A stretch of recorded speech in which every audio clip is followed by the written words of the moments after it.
Ravi de regarder cette vidéo. Si c'est la première fois que tu vois les vidéos, alors abonne-toi pour ne rien rater sur le continent africain, et pour être notifié à chaque fois que nous publions un article, cela nous permettra d'avancer, et d'être encore plus meilleurs. Avec le temps, alors on commence. Chers compatriotes, bonjour, je suis le président Tchafak Jonas. J'aimerais parler d'un fait de société qui défait la chronique de la femme qui prétend avoir perdu son enfant et qui s'est rétractée après. On ne sait pas si elle subit des pressions. Moi, j'aimerais commencer cette histoire par une petite anecdote parce que il y a près de 80 ans, ma mère avait accouché un enfant et après l'accouchement, on lui a dit que l'enfant serait décédé et qu'on a enterré l'enfant, on ne lui a pas donné le corps. Donc maintenant, comme elle a une fille déjà, elle est rentrée. Ma chance pour celle qui avait acheté l'enfant, parce que quand tu achètes un enfant à l'hôpital, tu ne sais pas dans quel quartier la victime habite. Elle habitait justement dans le même quartier que ma mère. Et puis 10-15 ans plus tard, quand l'enfant avait déjà 10 ans, elle a remarqué une petite fille de 10 ans qui ressemblait étrangement à sa fille qu'elle avait, parce qu'elle avait d'abord une fille. Elle est donc partie chez cette femme, dit à cette femme, et cette femme n'avait pas d'enfant, c'était sa seule fille. Elle est partie lui dire que ton enfant, si regarde ma fille, c'est la photocopie complète de ma fille. Moi, j'avais accouché un enfant, on m'a volé cet enfant, on m'a dit que l'enfant est mort, on ne m'a jamais montré là où on a enterré l'enfant, on montre le corps. C'est-à-dire, tu accouches ton enfant, on te dit que ton enfant est mort, mais c'est eux qui enterrent le corps. Quand la femme a compris que c'était réellement la femme chez qui elle avait volé l'enfant, elle a changé de quartier. Donc, on ne la voyait plus au quartier, on ne voyait plus l'enfant. Tout ça, c'est pour dire à ceux qui vont tenter de faire une récupération politique de cette histoire, que les trafics d'enfants, les criminels ont toujours existé à toutes les époques. Il y a 80 ans, Paul Biya n'était pas encore président. C'est parce que les gens disent souvent, oh, le président Tchafak ne supporte que les riches, tout ça, il ne défend pas les couches défavorisées, c'est faux. Parce que souvent, les hommes politiques, les politiciens dont la politique, les politiciens que la politique les a dépassés, utilisent souvent des faits de société qui peuvent arriver à n'importe qui pour tirer sur leurs adversaires politiques. Et ça, ils ne rendent pas service aux victimes.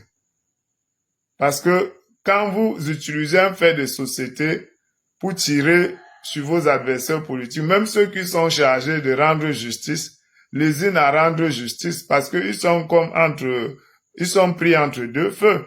Ils se disent que peut-être en rendant justice normalement, ils vont aider le pouvoir en place. Tout ça et finalement la victime se retrouve délaissée parce que ce fait de société me rappelle curieusement un autre fait de société en 2011. Il y a eu certaines Tchatchouans qui avaient toujours perdu son enfant à la Quintini dans des conditions similaires. Et je ne sais pas, à l'époque, on avait beaucoup politisé cette histoire. Donc, je ne sais pas si ça avait eu un dénouement vraiment favorable vis-à-vis de la victime. Donc, dans ce pays, il y a un trafic, il y a un réseau de trafic d'enfants et c'est très grave. Et les autorités en charge de la santé, Malaouda Malachi, doivent frapper du poing sur la table. Ça voudrait dire que quand quelqu'un se plaint qu'on a volé son enfant, on doit mettre la justice en branle. On doit ouvrir une enquête judiciaire, interpeller les infirmières, les docteurs qui ont travaillé ce jour. Parce que ces gens, c'est des psychologues qui ne s'en prennent qu'aux couches défavorisées, aux gens pauvres. Et c'est le devoir de l'État de protéger les pauvres, parce que tous ceux qui sont riches aujourd'hui étaient des pauvres hier. N'oubliez pas là où vous venez. Je crois que quand vous voyez un pauvre, vous vous voyez 20 ou 30 ans plus tard dans ce pauvre. Parce qu'il n'y a pas un vrai riche qui est né riche. Les enfants des riches là, quand les parents leur laissent la fortune, après ils vont dilapider ça parce qu'ils ne savent pas comment leurs parents ont fait pour avoir cette fortune. Donc mes chères autorités, faites tout pour que l'homme pauvre, parce que l'homme pauvre est victime de toutes sortes d'arnaques, de problèmes. Parce qu'on sait qu'il n'a pas les moyens pour se défendre.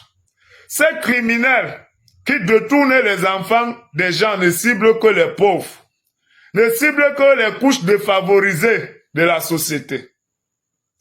Donc, les autorités doivent prendre la mesure de la chose pour protéger les gens qui viennent accoucher à l'hôpital et qui n'ont pas d'argent et qui sont pauvres.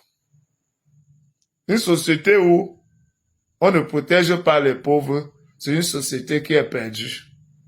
Parce que du sommet de l'État jusqu'aux grands hommes d'affaires, si vous regardez leur vie, c'est des anciens pauvres. N'oubliez jamais là où vous venez. Protégez toujours ce que vous avez été avant. Parce que si vous n'aviez pas été riche, vous aurez pu être l'une de ces victimes.